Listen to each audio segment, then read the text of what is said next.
Thank you very much, everyone, for joining us this afternoon, both online and in person. For today's presentation, we're thrilled to be featuring International Cannabrands, a cannabis brand portfolio company currently trading under the ticker symbol JUJU, J-U-J-U.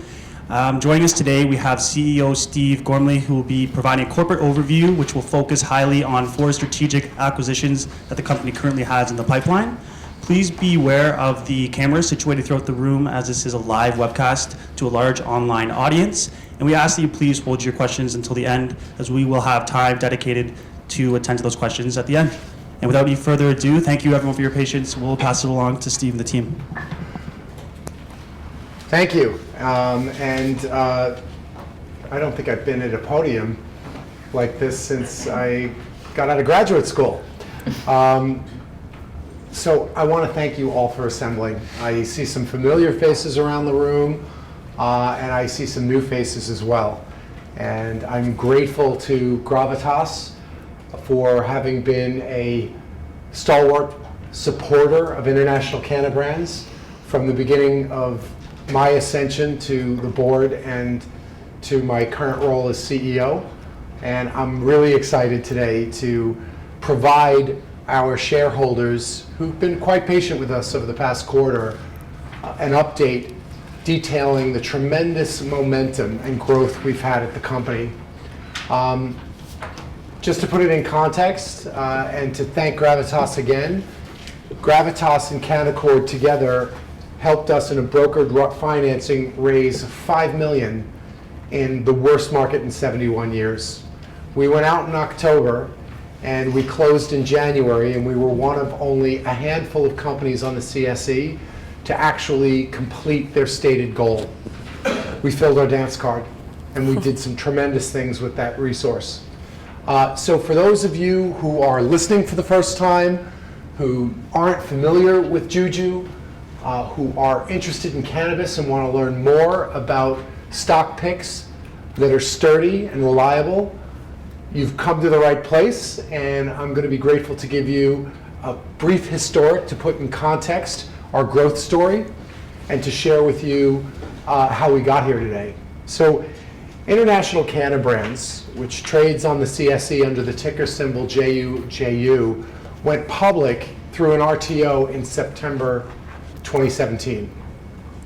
The company was founded by Jeff Britz, the former CEO and chairman of the board, and by a gentleman named Travis Belcher, who is a current board member and the CEO of our inaugural brand, a brand we own 100% interest in, JUJU Royal. Travis brought to the table a relationship with Julian Marley. Julian Marley is one of Bob Marley's sons and is a reggae artist, a young millennial who grew up between Kingston and London and has quite a strong social media following and is regularly on tour. Travis created the concept of a 21st century Rasta brand with Julian and began to formulate the underpinnings of what we have today. The company had another asset.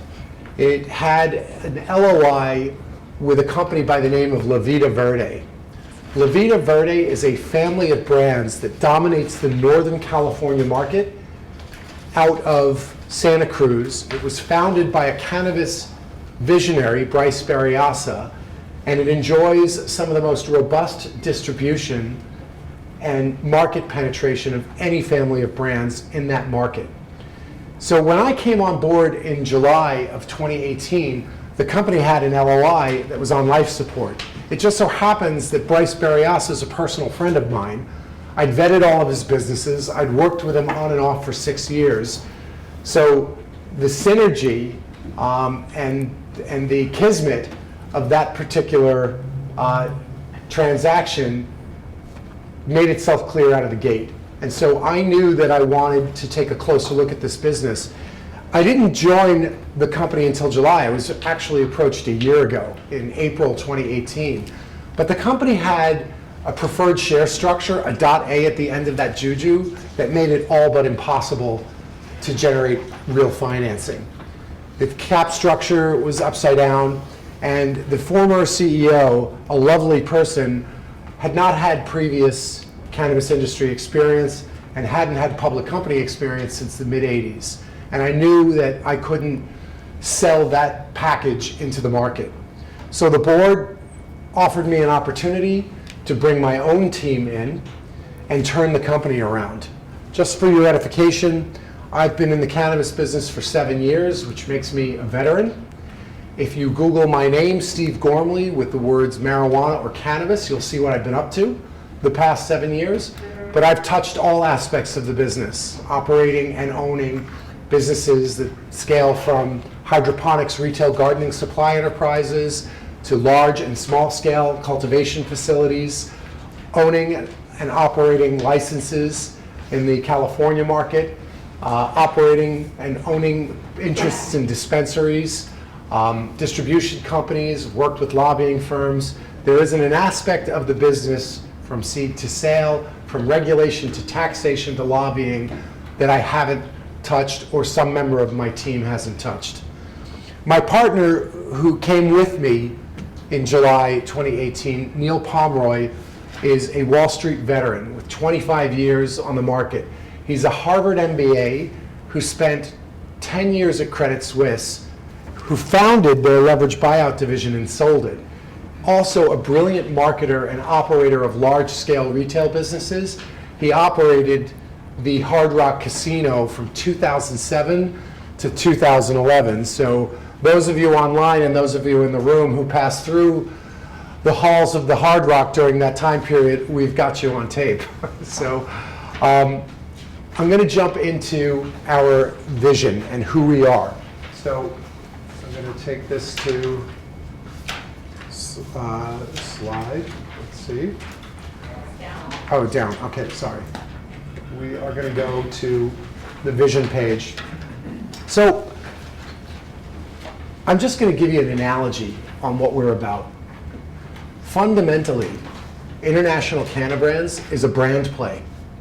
We are rolling up middle market, profitable brands that are run by young cannabis industry visionaries and entrepreneurs, women and men in their 30s and younger who have built substantial businesses, managed to survive the black market, legitimize and thrive in the legal market, who share with us a vision of rolling up a family of brands with distinct and profitable synergistic marijuana businesses that we feather in to enhance our capabilities. So what does this look like? Imagine a regional beer roll-up. You've got these great beers. You got a craft beer that the ski bums at Whistler love, right? They're Instagramming it. They're sharing it with their friends on Snapchat. They're buying this beer. They're looking for it in the bars at Whistler. Sooner or later, it ends up on the shelves in Vancouver. Then it's in Edmonton, and it's in Calgary, and it's in Toronto and Montreal. The next thing you know, it's on the shelves in Los Angeles, and San Francisco, and Oakland, and Denver, and Seattle. And before you know it, it's on the Monday morning acquisition target list call at InBev. We're structuring that strategy, but in cannabis. Now, why brands? We all know brands eat cash, but they trade at the highest multiple. Nobody knows where Marlboro cigarettes make their tobacco or buy their technology in their production facilities, but everyone knows the brand itself. We believe in the value of cannabis brands. We know that in the US market, no brand holds more than 4% of its market share. That creates a tremendous opportunity in rolling up brands. Brands that innately have an intrinsic ability to be franchised, licensed, and to go national and international. That's what we're targeting. That's what we're looking at. So on one end of the market, you've got the likes of MedMen, bagging elephants. They're buying assets at a premium, particularly in the dispensary space, that are hemorrhaging cash. Crimson Red. They're declaring $97 million losses. I don't know how you do that. On the other end of the spectrum, you've got technologies, brands, you've got service businesses that are valuable but have no revenue. There are technologies out there and brands out there that haven't been market tested, that are in prototype, that are wrapping themselves in RTOs and going to market with no path to creating real fundamentals. The distinction in international Cannabrands is that we are focused on EBITDA and earnings. Imagine that in cannabis. Imagine that in cannabis on the CSE. A company predicated on fundamentals. That's who we are. That's what we're after. That is the space we occupy today. So, okay, I'll get the hang of this. I can grow a great strain of marijuana, but I can't really operate the basic technology here. So our corporate development focus, I want to kind of get into where we reside. As you see here, we're residing with brands in the dark green, process, manufacturing, distribution, some cultivation, some retail. I'm going to walk you through why that is our strategy. On this side, you've got services and technologies. We are committed to some of the best technologies and services from the standpoint of being a customer. I am sure you have seen apps and you have seen technologies that enhance the customer experience. I'm sure you've seen technologies that play into streamlining and tracking from seed to sale at the point of sale. Technologies that focus on executing better B2B relationships. Technologies that look to regulate CBD and THC content, that look to support cash management interests south of the border in the US, where banking cash is such an issue. Technologies that are focused on an overall experience of making a business more profitable. But the problem all of those technologies have, none of them are profitable. They don't have consumer bases. On the B2C side, adoption is next to impossible. And while I think these technologies are a harbinger of the eventuality to prohibition being repealed and the business becoming a real player from an industrial standpoint, we are a ways off. So international Cannabrands will not acquire service businesses that don't come with cash flow and profitability.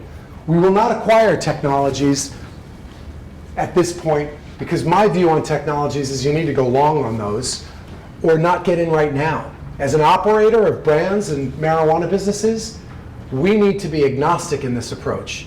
I don't think an investment is wise. Now, if someone came to me and said, if I had $1 million to invest in cannabis, where do I put it? Well, firstly, I'd tell them don't put it all in one place. And then I would tell them to diversify, but I would guide them in the same direction we're taking.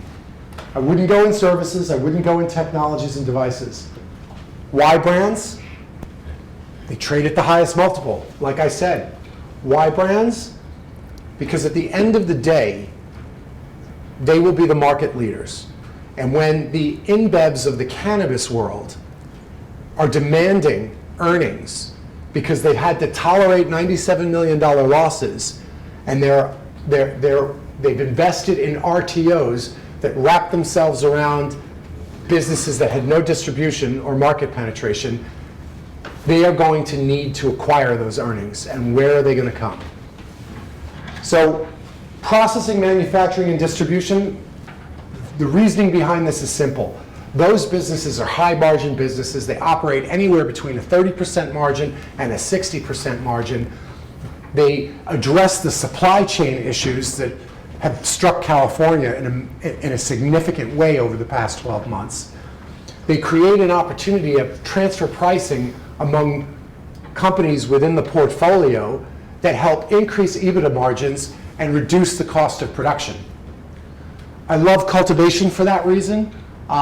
Retail, we would look at getting into the dispensary business after we hit the $100, $200 million mark.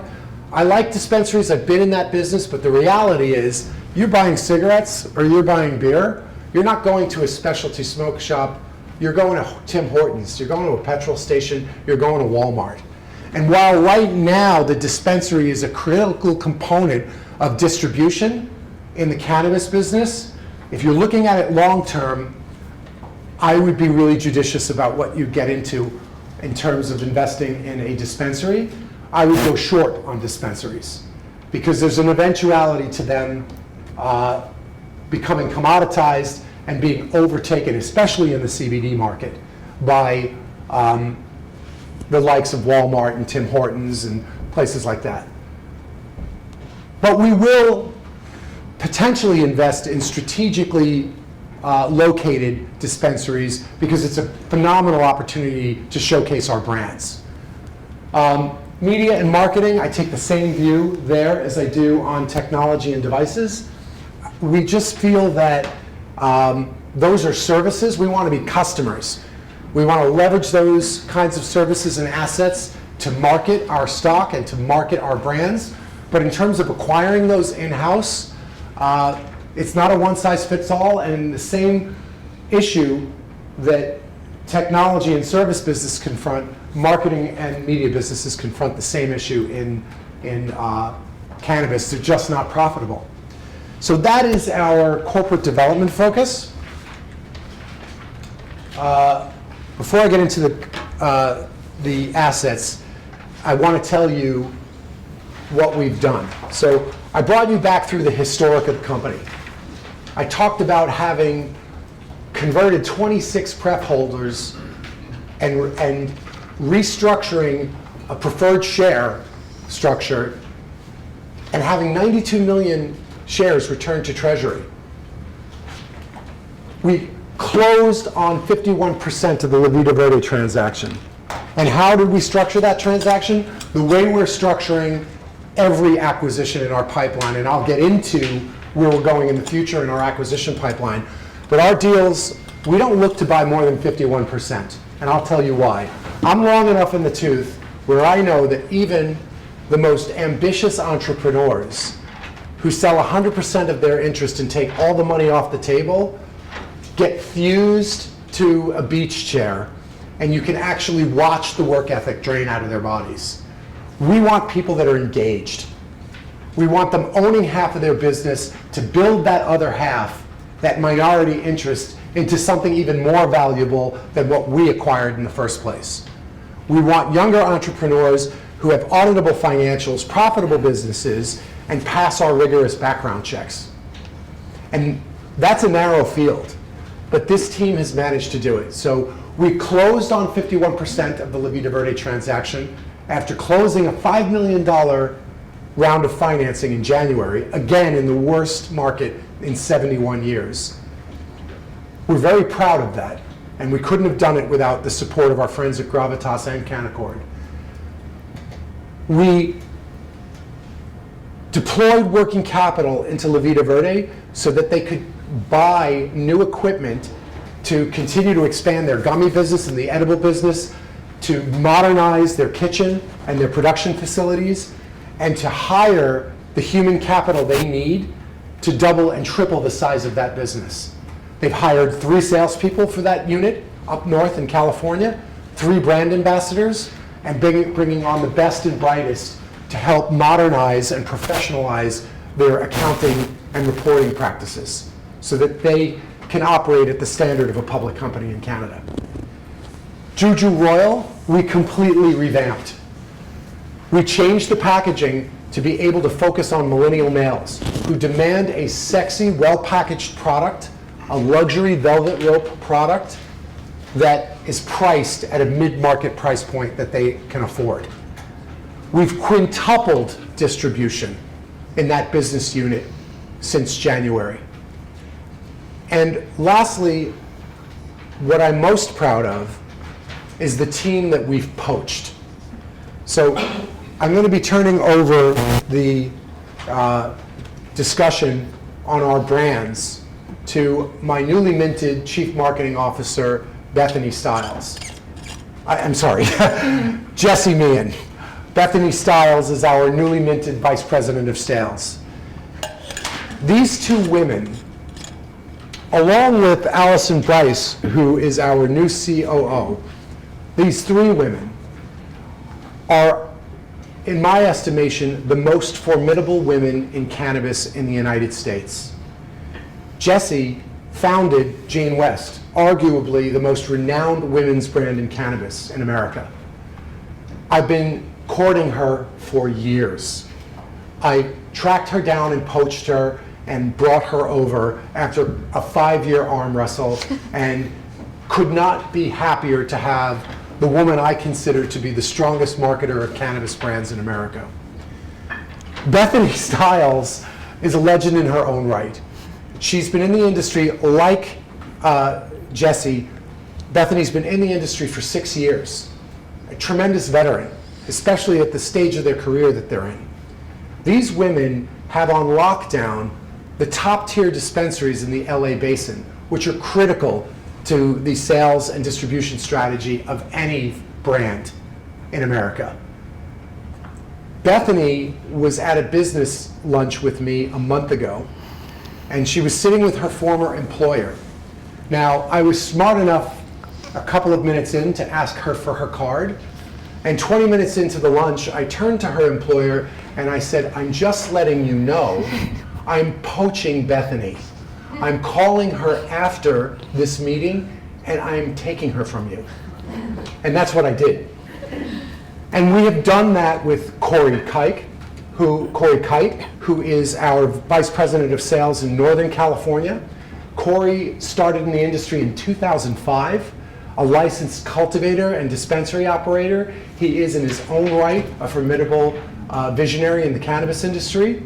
And we've brought on Allison Bryce, who Jessie will get into. But what I'd like to do now is turn it over to Jessie to walk you through our current assets and the brands, and then I'll come back and recap on where we're going, and I'll take you through the acquisition pipeline. Perfect. Should I stay here? Should I go up there? Corey, can you move Oh, probably okay. this way? I'll stay here seated if that Yeah, works. because the camera's there. right Oh, up there. okay. Okay, let me move right I'll move right here. Should I just give her my mic? Fine. And should I? Okay. Just to keep things. Okay, sure. There we go. Can you see me? That's how you should. Okay. Hello, everyone. Are we ready? Okay, perfect. Yeah, so as Steve mentioned, I came over from a brand called Jane West. I joined International Cannabrands about 8 weeks ago. I launched Jane West in 2015 with my partner, Jane West. That time we were very new to the industry. Well, the industry was very new, and we were at the forefront of creating brands within this new legal market. And as Steve said, I am a veteran of that market. We took that brand from an idea on a piece of paper to distribution in over 3,000 stores with an ancillary suite of accessories that we then grew to include THC-infused products and also a line of CBD products that we sold directly to consumers online. Oh yeah, perfect. Yeah. Thank you.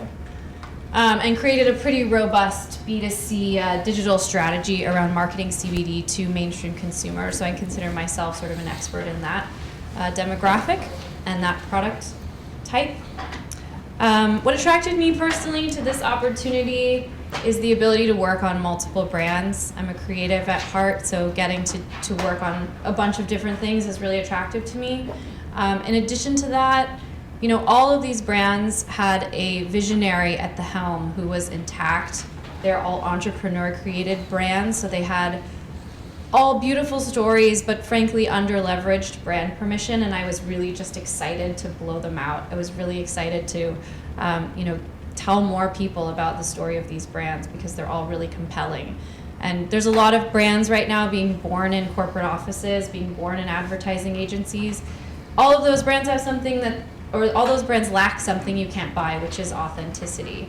And for me as a marketer, getting to tell all these authentic stories is really exciting and fun, and also makes our job easier and connects with consumers. At the end of the day, that's what it's about. You know, consumers broadly, but millennial consumers specifically know when they're being marketed to. They don't like it. They want to engage with authentic brands, and we have 4 of them. So I'll start with JUJU Royal. This is our first asset. So as Steve mentioned, Julian Marley is one of Bob Marley's sons.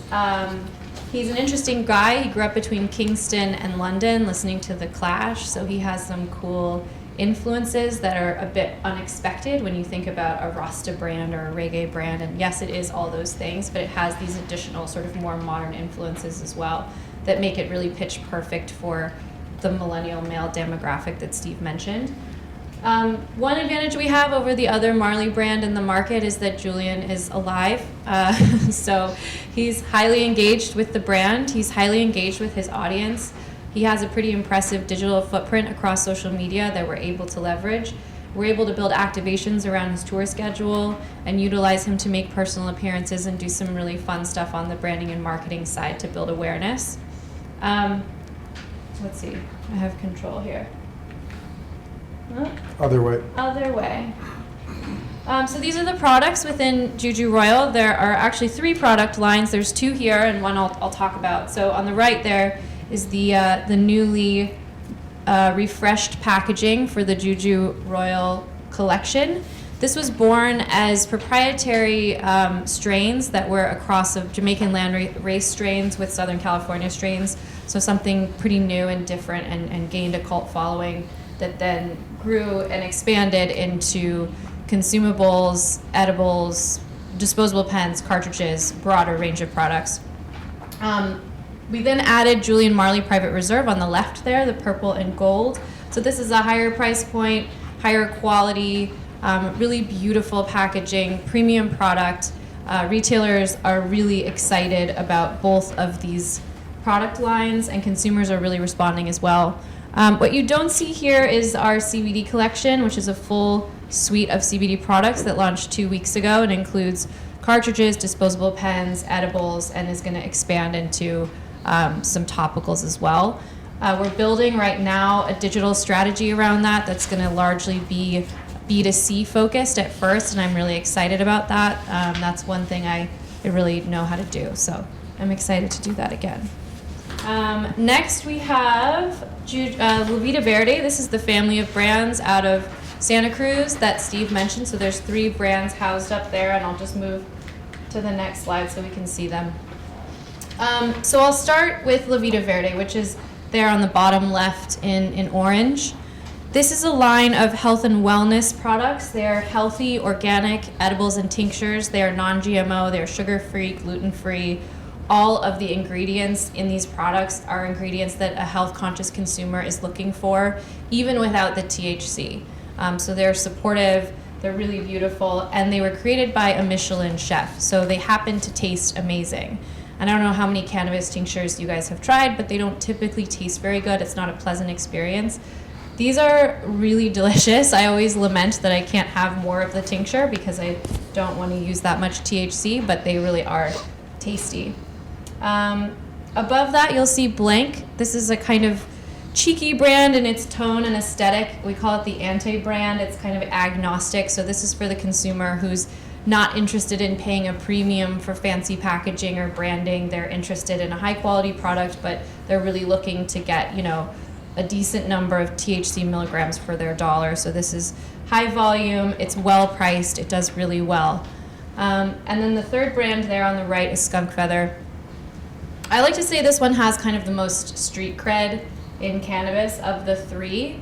It's a connoisseur's brand. There's 35 SKUs within this brand. Most of them are concentrates, so that's a format that's typically used by an experienced cannabis consumer.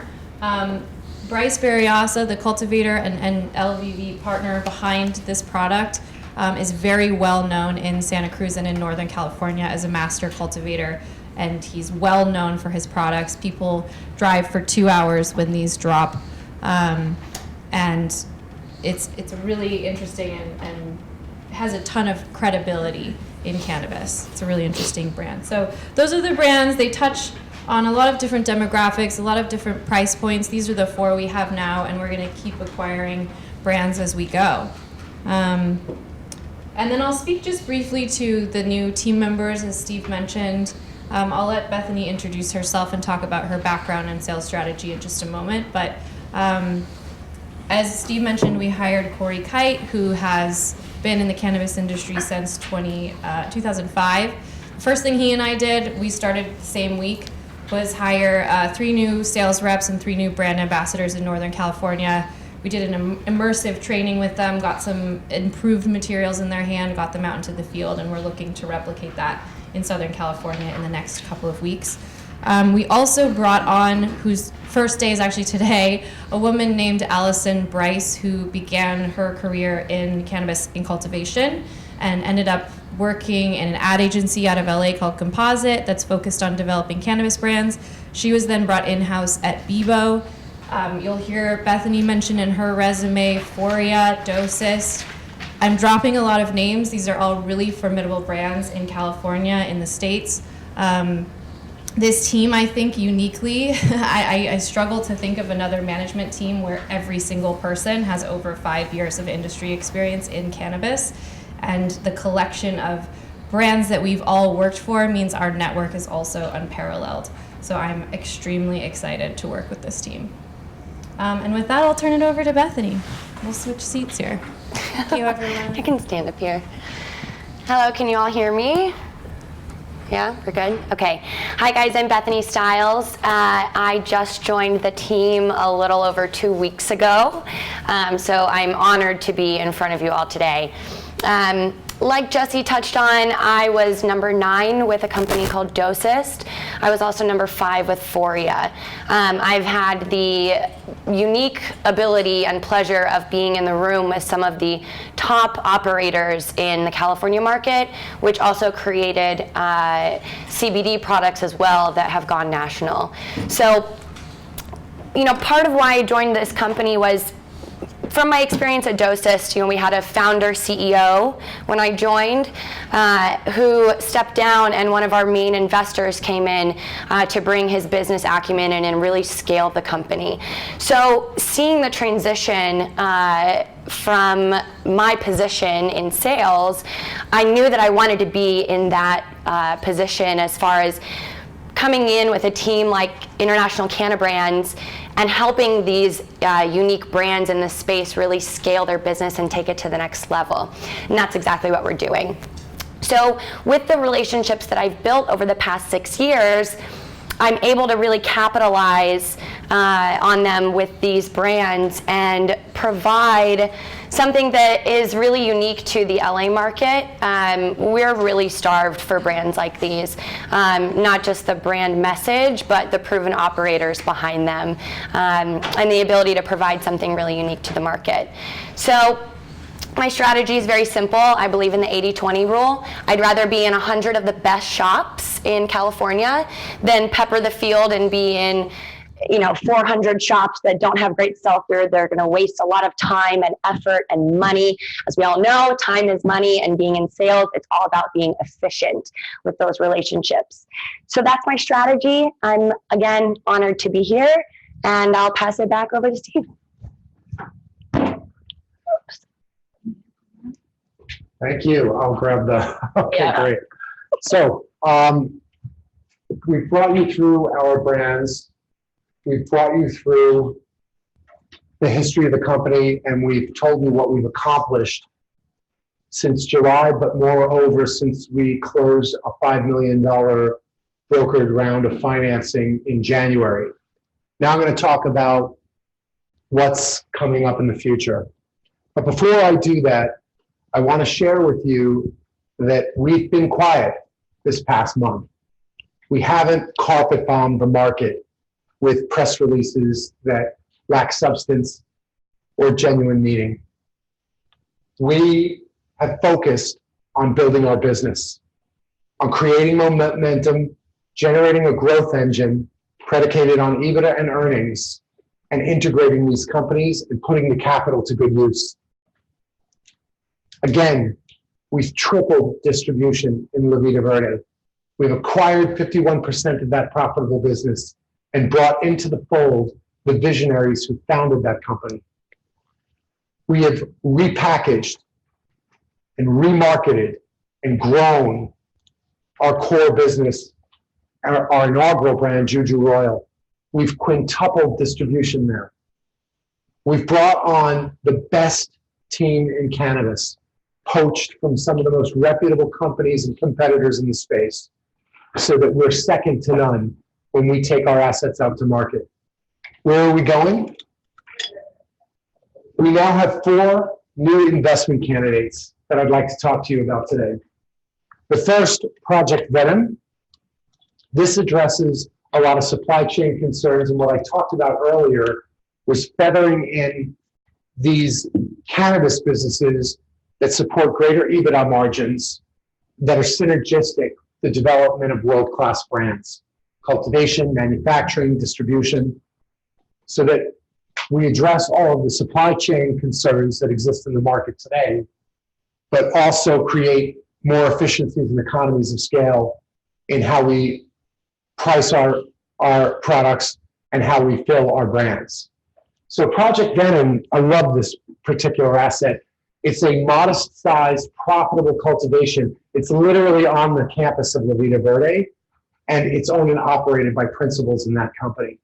So we've got this particular asset locked in at the LOI level. We're very excited to proceed on this. Our next is Project Freedom. I love this one. This is actually the only asset that is outside of our criteria in that it's a build-out, it's pre-revenue, but it's a licensed facility in Los Angeles, which is the largest market in the US, where we will be able to provide our customers and our brands with consistent products. It is a cultivation, manufacturing, and processing facility that brings with it tremendous EBITDA growth for the company. I love this one. And there are principals inside of International Cannabrands who have conflicted out, but we control this asset, and we're moving to LOI on this shortly. Project Barbara, I love this one. It's an acre's worth of outdoor grow in the Los Angeles, in the Santa Barbara market, right in the middle of the state. This will constitute a lot of our oil product base. And of course, the money, the cash that these businesses throw and the margins at which they operate are so attractive that it supports a bottom line that will give us robust earnings to report in the quarters to come. Project Brit, behind this is a beverage company that I think is the best and brightest beverage company in the sector. I've never been a fan of beverage companies because I think infused beverages don't taste good and they look like backwash, they're viscous. The entrepreneur who founded the beverage company that we're targeting, we're actually going to San Diego this weekend to close this deal. He is a bio-organic chemist by trade and a chef. He's created the most incredible beverage SKUs I've ever tasted. I've looked at 50 of these business plans. This is the best and brightest. So where does this all leave us? We've completed our current objectives ahead of schedule. We were tracking to complete this particular set of initiatives by the end of June, beginning of July. We've completed them and we're at the end of April. Now, if you look at what this means now, if you look at it in the green, this is where we are today if we wanted to acquire any additional assets based on the investment we've brought in, the human capital that we've invested in, and the plan that we're executing.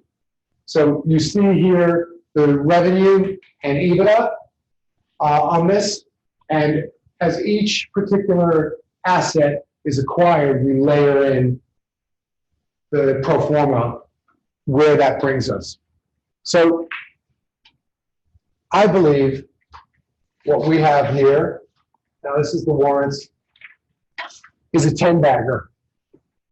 This is an opportunity to invest and to follow and track an undervalued asset that trades between 9 and 11 cents with incredible brands, a brand play predicated on EBITDA and earnings, something you're not going to see anywhere else in the market, something that is acquisition friendly in its current state. You're looking at a company that has met its goals and has expanded its growth through acquisition and through good management and through bringing on the best team in cannabis. So I want to thank our shareholders for hanging in there with us. I want to thank you for your patience over the last quarter. We've got a lot of great news on the horizon. The future is bright, and I encourage you to hold and invest more. And I want to thank you for this opportunity to share our vision and excitement with you and to tell the story of this tremendous growth engine and momentum we've created. So I thank you.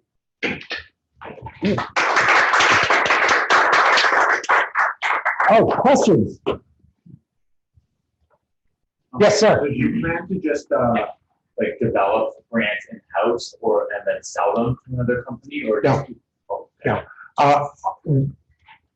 I don't focus on share price. When people ask why has the share price been static over the last quarter, it's because we took the money that we raised and we focused on building the brands. We're operators. The reason JUJU Royal is turned around is because of the team we have in-house. The reason we selected La Vida Verde as an acquisition target, these are companies we could double and triple in size. And we're building a portfolio of these companies. More questions? And so are you guys just focused on the California market? Or? No. Let me go back here.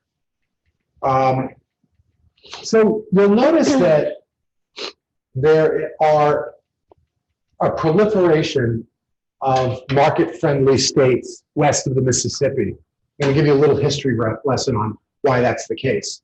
But first I'm going to tell you, when I got into the business, there were only 16 states that had legal marijuana laws on their book, and they were all medical. And most of them were tremendously restricted. Now there are 33 states, plus Washington, D.C., and 11 of those states are recreational. So the reason you'll notice, we're strategically focused on California, Washington, Colorado. We like Michigan, which is a new emerging market in the U.S. It already has a very sturdy and loyal consumer base that came out of its medical marijuana background. But the reason you'll see, why are these states west of the Mississippi so business friendly? Well, that's because those states joined the American Union in the 19th century. Their state constitutions have a provision for voter referendums. So Bethany and I could sponsor a petition and get enough signatures and then go to Jesse in the business community and actually have someone who's successful in the business community write the law governing how marijuana is taxed and regulated in our state. We then get a lobbyist, we get that initiative on the ballot, and the voters go to the polls and decide how marijuana businesses are going to be regulated in their state. East of the Mississippi, those states came earlier to the Union. They're 18th century, right? They joined the Union in the 1700s. Their state constitutions are based on the old British model, which is purely representative. All laws are created in the legislature, written by legislators, and passed by legislators.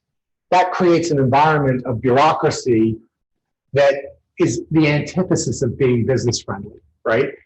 And so, for example, in New York State, they don't have voter referendums. In fact, last summer, a very large lobby raised a ton of money to try to change the New York State Constitution.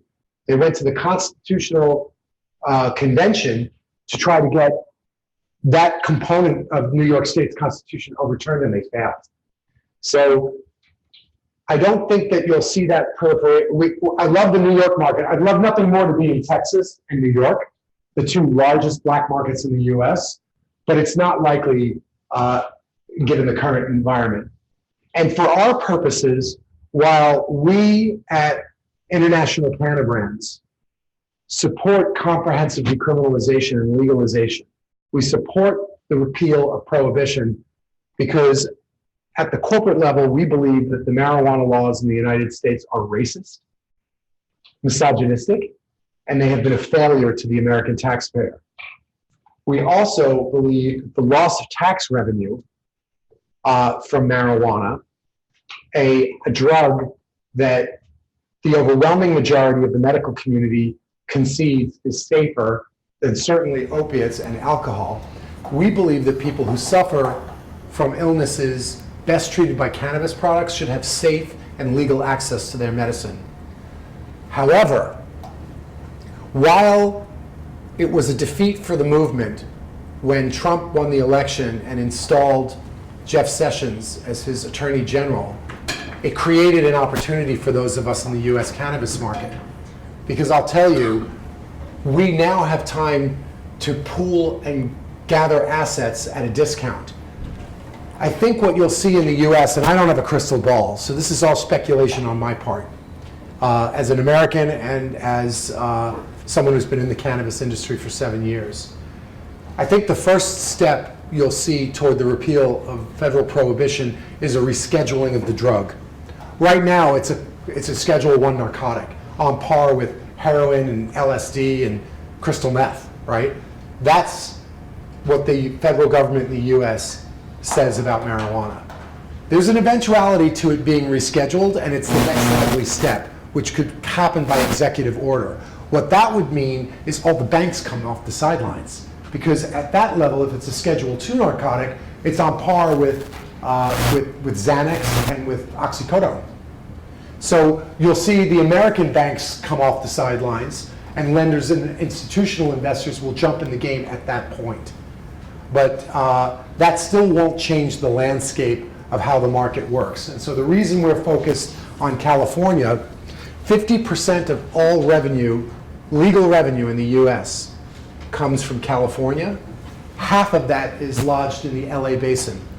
I'll give you a perspective that you can understand as Canadians, especially Canadians frustrated with cannabis markets up here. There are 36 million people in Canada. There are 38 million people in Los Angeles. I mean, in California. California in its own right is the 6th largest economy in the world. So in order to have a footprint to dominate, to create hegemony in the marketplace in cannabis, you have to reckon with California, and moreover, Los Angeles. So that was a long history lesson to answer that question, dragging my friends in Canada through the American political system in a way I'm sure you didn't appreciate, but that's the answer. Any more questions? Do we have questions from anyone online? Yes. Yeah, so we have one question. So I know you touched a little bit on the CBD, but again, if we have any more thoughts, feel free to jump in. So will you be able to sell CBD across state borders, and is a large-scale retail strategy in the works? Yeah, you want me to take that?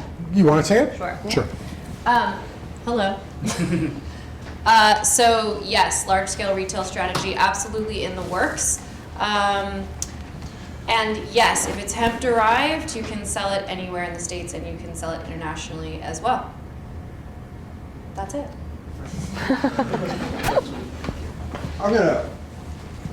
I'm going to augment a little bit of that. Perfect. So what I love about the CBD market is, what I love about marijuana in comparison to alcohol, for example, there's one delivery mechanism for alcohol. You drink it, right? You've got some diversification in terms of your mixers, your glasses, on the ice, no ice, salt, no salt, Red Bull, no Red Bull, depending on how old you are, shots, no shots, depending on how crazy you are. But there's one delivery mechanism, right? The beauty of marijuana is it can be delivered to the consumer in so many different ways. It can be in edibles, it can be in vape pens, it can be in what we call flower, rolling joints. It can be distributed through tinctures.